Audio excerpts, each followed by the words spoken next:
Hello dear students, welcome back to our YouTube channel. आज की video हम discuss करने जा रहे हैं पावर सेविंग चैप्टर का नेक्स्ट टॉपिक। इससे पहले वाली वीडियो मैंने जो अपलोड करी थी उसमें हमने सीखा था कि जो एथनिक कॉम्पोजिशन है बेल्जियम और श्रीलंका के अंदर वो किस तरीके की है और उससे होने वाले जो भी कॉन्सिक्वेंसेस हैं वो हमने समझे थे। ठीक है, अब हम समझने वाले हैं उसी सीरीज को कंटिन्यू करते हुए मेजोरिटेरियनिज्म इन श्रीलंका। ये अगला टॉपिक है, आपकी एनसीईआरटी में दिया हुआ है, मेजोरिटेरियनिज्म इन श्रीलंका। अब इसका क्या मतलब है उसी को हम पूरा समझने वाले हैं। तो चलिए हम बोर्ड पर आ गए हैं, अपना डिजिटल बोर्ड जिसको हम व्हाइट बोर्ड बोलते हैं, ऐसा मान के चलते हैं ये डिजिटल बोर्ड है। ठीक है, कोई नहीं, डिजिटल बोर्ड भी आएगा, इतना परेशान मत हो। ठीक है, तो ये जो है अपना मेजोरिटेरियन में श्रीलंका, ये नेक्स्ट टॉपिक है, इसको हम अच्छे से समझते हैं। तो सबसे पहले जो कहानी की स्टार्टिंग होती है वो स्टार्टिंग है 1948 से। श्रीलंका 1948 में इंडिपेंडेंट हो जाता है। उसके बाद जैसा कि हर देश में इंडिपेंडेंट होने के बाद एक गवर्नमेंट बनाई जाती है जिससे कि उस कंट्री को प्रॉपर तरीके से गवर्न किया जा सके। तो ऐसा ही कुछ श्रीलंका के अंदर हुआ। जब श्रीलंका 1948 में आज़ाद हो जाता है उसके बाद यहाँ पर गवर्नमेंट बनाने का सिस्टम स्टार्ट हो जाता है। ठीक है, तो उसी दरमियान क्या होता है कि जो कम्युनिटी यहाँ पर मेजोरिटी में थी, जिसको हम सिन्हाला कम्युनिटी बोल रहे हैं, थी उसने अपना डोमिनेंस श्रीलंका के अंदर बनाए रखने के लिए, जो गवर्नमेंट थी, जो गवर्नमेंट फॉर्म हो रही थी उसमें अपना डोमिनेंस बनाए रखने के लिए वहाँ की जो गवर्नमेंट थी उसको इस तरीके से इन्फ्लुएंस किया कि उस गवर्नमेंट ने मेजोरिटेरियन पॉलिसीज को अडॉप्ट करना स्टार्ट कर दिया। अब ये मेजोरिटेरियन पॉलिसीज क्या थी, इसका मतलब क्या होता है वो समझते हैं। पहले हम इस मेजोरिटेरियन वर्ड का मीनिंग समझते हैं। मेजोरिटेरियन का मतलब ये होता है कि कोई ऐसी कंट्री जिसके अंदर कोई एक कम्युनिटी मेजोरिटी में होती है और वो क्या करती है, अपना डोमिनेंस दूसरी जो कम्युनिटीज होती हैं जो माइनॉरिटी में होती है उनके ऊपर इम्पोज करती है। चाहे वो उनकी इच्छा के अनुसार हो या ना हो, उससे उसे कोई फर्क नहीं पड़ता। और जो जो कम्युनिटीज माइनॉरिटी में होती हैं उनकी किसी भी तरह की कोई विश है, कोई इंटरेस्ट है, कोई चीजें हैं, उनको डिसरिगार्ड करते हुए ये जो मेजोरिटी कम्युनिटी होती है वो रूल करती है कंट्री के अंदर। इसी को बोलते हैं मेजोरिटेरियन रूल या मेजोरिटेरियनिज्म। ठीक है, अब इसी चीज को बनाए रखने के लिए, अपना डोमिनेंस कंट्री के अंदर बनाए रखने के लिए जो सिन्हाला स्पीकर्स हैं, सिन्हाला कम्युनिटी है, वो क्या स्टेप्स लेती है, ठीक है, जो गवर्नमेंट है वहाँ की वो क्या स्टेप्स इसमें लेती है वो हम समझने वाले हैं। और यहीं से क्वेश्चन बनता है 1956 का जो एक्ट है, वहां से क्वेश्चन आपका बनता है 3 मार्क्स का। ठीक है, इसको अच्छे से समझना है कि 1956 का एक्ट क्या है।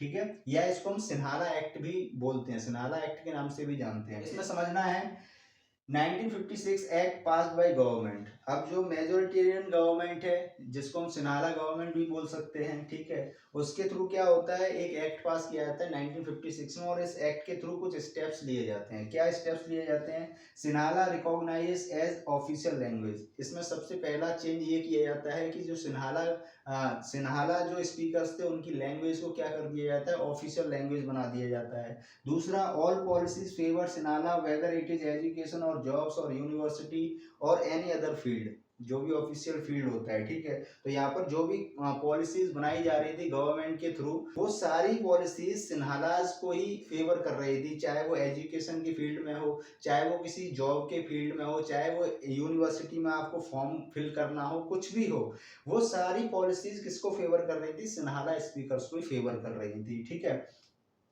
देन उसके बाद क्या होता है, constitution focuses to protect and foster Buddhism. जो नया कॉन्स्टिट्यूशन बन के आता है श्रीलंका के अंदर वो भी क्या करता है, उसमें भी क्या किया जाता है, जो बुद्धिज्म है उसको ही फोस्टर एंड प्रोटेक्ट करने की बात करी जाती है कि उसका संरक्षण करना है और उसको आगे बढ़ाना है, उसका प्रचार प्रसार करना है।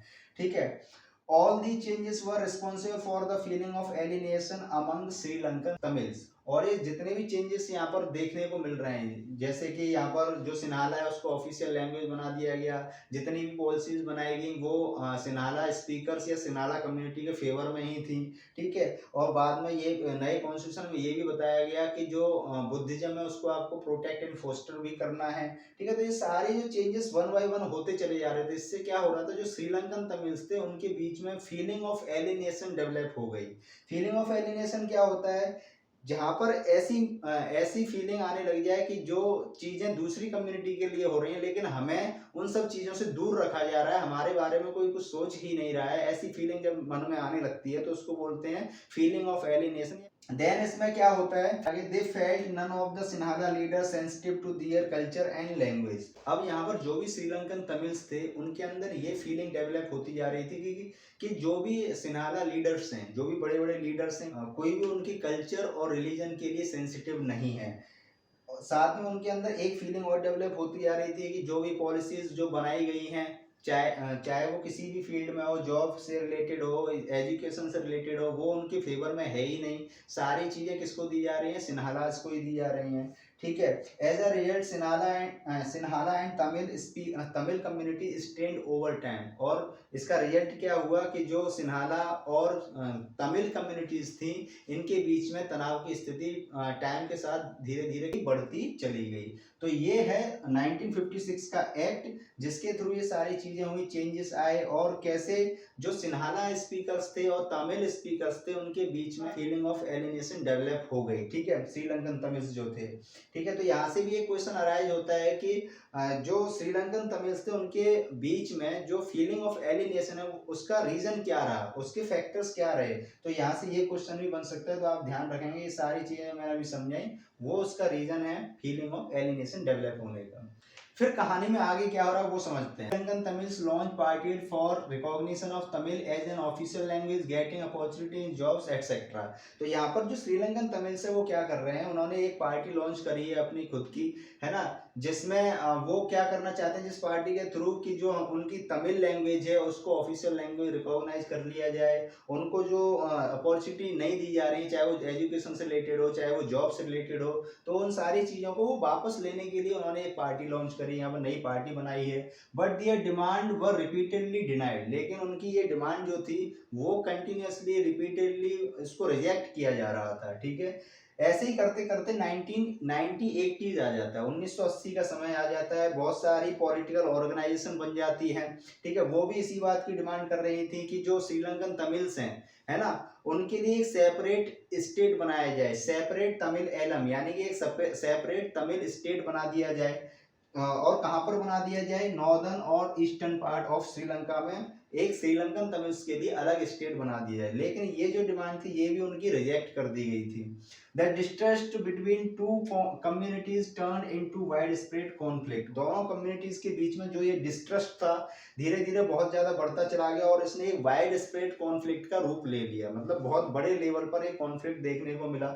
It soon turn into a civil war, और ये बाद में बहुत ही जल्द एक सिविल वॉर में मतलब बदल गया एक तरीके से। ठीक है, thousands of people killed from both sides. इसमें जब सिविल वॉर स्टार्ट हुआ तो इसमें दोनों तरफ से लगभग हजारों लोग मारे गए। बहुत सारे लोग जो है उनको फोर्स किया गया कंट्री को छोड़ने के लिए। ठीक है, और बहुत सारे ने अपनी जिंदगी ही खत्म कर ली। ठीक है, तो ये सारी चीजें हुई। उसके बाद क्या हुआ, this civil war has caused a terrible setback to the social, cultural and economic life of the country. और जो सिविल वॉर थी उसने क्या कर दिया, जो लोग थे उनके मन में एक भयावह मंजर जिसको हम बोल सकते हैं वो उनके दिलो दिमाग में सेट कर दिया एक तरीके से। मतलब उनके दिमाग में ऐसी तस्वीर बन गई भैया, मतलब इस चीज को सुनते ही मतलब लोगों की रूह कांपने लग जाए। अब चाहे वो सोशली हो, चाहे वो कल्चरली हो, चाहे वो इकोनॉमिक लाइफ हो, किसी भी पर्सन की कंट्री के अंदर, उन सब के अंदर इस तरीके की स्थिति पैदा कर दी किसने, इस सिविल वॉर ने। ठीक है, तो हर तरीके से लोग यहाँ पर परेशान हो गए। और ये सारी चीजें किस वजह से हुई, जो सिन्हाला स्पीकर्स थे, जो सिन्हाला कम्युनिटी जो मेजोरिटी में थी 74%, उन्होंने अपना डोमिनेंस इस पूरी कंट्री में शो करने की वजह से ये सारी हमें जो परेशानी देखनी पड़ी है वो इसी कम्युनिटी की वजह से देखनी पड़ी है। ठीक है, इसने अपनी मेजोरिटी शो करने के चक्कर में, अपना डोमिनेंस शो करने के चक्कर में सारा ड्रामा कर दिया। ठीक है, चलिए स्टूडेंट्स आगे टॉपिक को समझ लेते हैं। टॉपिक है अकोमोडेशन इन बेल्जियम। ठीक है, अब इसका क्या मीनिंग है वो समझते हैं। हुआ क्या, बेल्जियम के अंदर जैसा कि हम लोग जानते हैं वहाँ के रीजनल डिफरेंसेस और कल्चरल डाइवर्सिटी बहुत ज़्यादा होने की वजह से जो बेल्जियन गवर्नमेंट थी ना, उसने 1970 से लेकर 1993 तक उनको 4 बार अपने कॉन्स्टिट्यूशन में अमेंडमेंट करना पड़ा। क्यों करना पड़ा, क्योंकि वहाँ रीजनल डाइवर्सिटी, कल्चरल डाइवर्सिटी बहुत ज़्यादा थी, जिस वजह से लोग आए दिन मरते रहते थे, कुत्ते बिल्ली की तरह लड़ते रहते थे, लड़ाई झगड़े आम बात हो गई थी बेल्जियम के अंदर। इस चीज़ को कम करने के लिए, ख़त्म करने के लिए 4 बार अपने कॉन्स्टिट्यूशन में अमेंडमेंट किया। अब वो क्या अमेंडमेंट थे और क्यों किया गया, ताकि वहाँ के जो लोग हैं अपनी कंट्री के अंदर पीसफुली एक साथ रह सकें, है ना। अब वो क्या अमेंडमेंट है, उसमें क्या स्टेप्स लिए गए वो हम समझते हैं। Number of Dutch and French speaking ministers shall be equal in the central government. तो सबसे पहला स्टेप क्या किया गया गवर्नमेंट के अंदर कि जो नंबर ऑफ डच और फ्रेंच स्पीकिंग कम्युनिटी है वहां से इक्वल रिप्रेजेंटेशन दिया गया वहाँ कैबिनेट के अंदर जो मिनिस्टर्स थे उनको, ठीक है, कि चाहे वो डच स्पीकिंग हो चाहे वो फ्रेंच स्पीकिंग हो, दोनों कम्युनिटी के लोगों को इक्वल रिप्रेजेंटेशन दिया जाएगा सेंट्रल गवर्नमेंट के अंदर। तो ये तो कंट्री लेवल पर बात हो गई सेंट्रल गवर्नमेंट की। फिर क्या हुआ, many powers of the central government है गिवन टू स्टेट गवर्नमेंट। बहुत सारी ऐसी पावर्स थी जो सेंट्रल गवर्नमेंट की वो स्टेट गवर्नमेंट को प्रोवाइड कर दी गई, दे दी गई, ठीक है। Then central government are not subordinate to central. अब जो सेंट्रल गवर्नमेंट थी, सॉरी, अब जो स्टेट गवर्नमेंट थी वो सेंट्रल गवर्नमेंट के सबॉर्डिनेट नहीं रह गई थी। सबॉर्डिनेट का मतलब ये होता है कि हर चीज उनसे पूछ पूछ कर करो, है ना। अब जो स्टेट गवर्नमेंट थी अपने फैसले खुद ले सकती थी, खुद वो सारी चीजें कर सकती थी जो पहले नहीं कर सकती थी, ठीक है। देन ब्रजल्स में क्या हुआ, ब्रजल्स है जो separate government in which both community have equal representation, ठीक है। और जो ब्रजल्स है वो बेल्जियम की कैपिटल सिटी है। जैसा कि हम लोग जानते हैं, इससे पहले वाली वीडियो में समझा था कि ब्रजल्स के अंदर फ्रेंच स्पीकिंग जो लोग थे वो 80% थे और डच स्पीकिंग 20% थे। उसके बावजूद यहाँ पर जो कम्युनिटीज थी दोनों को इक्वल रिप्रेजेंटेशन दिया गया, क्योंकि सेंट्रल गवर्नमेंट में भी दोनों को इक्वल रिप्रेजेंटेशन दिया गया था। और वहां पर डच लोग मेजोरिटी में थे, उसके बावजूद उन्होंने चूंचियां नहीं करी कि इनको इक्वल रिप्रेजेंटेशन क्यों दे रहे हैं। इसी वजह से जो ब्रजल्स कैपिटल थी उसके अंदर भी जो फ्रेंच लोग थे उन्होंने कोई चूंचियां नहीं करी और चुपचाप इस चीज को एक्सेप्ट कर लिया, ठीक है। तो ये है दो टाइप की गवर्नमेंट, सेंट्रल गवर्नमेंट और स्टेट गवर्नमेंट, और किस तरीके से इनको स्टेप बाय स्टेप इन्होंने चीजें करी इसमें, है ना।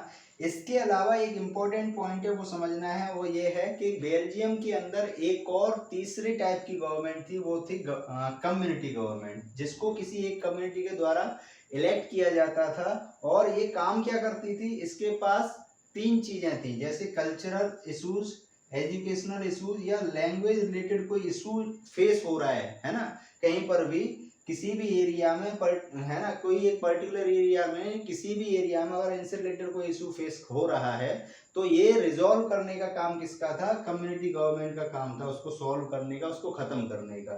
तो ये अलग ही टाइप की गवर्नमेंट यहाँ पर बेल्जियम के अंदर बनाई गई।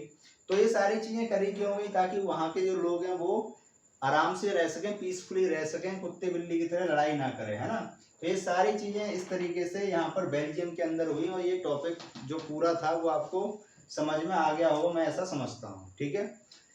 अगर आपको चीजें समझ में आ रही है, पढ़ाना सही लग रहा है तो वीडियो को लाइक कमेंट और शेयर करें, है ना। आपका शेयर करना बहुत जरूरी है। इसके आगे का टॉपिक हम लोग नेक्स्ट वीडियो में समझने वाले हैं। तब तक के लिए गुड बाय, अपना ख्याल रखिएगा।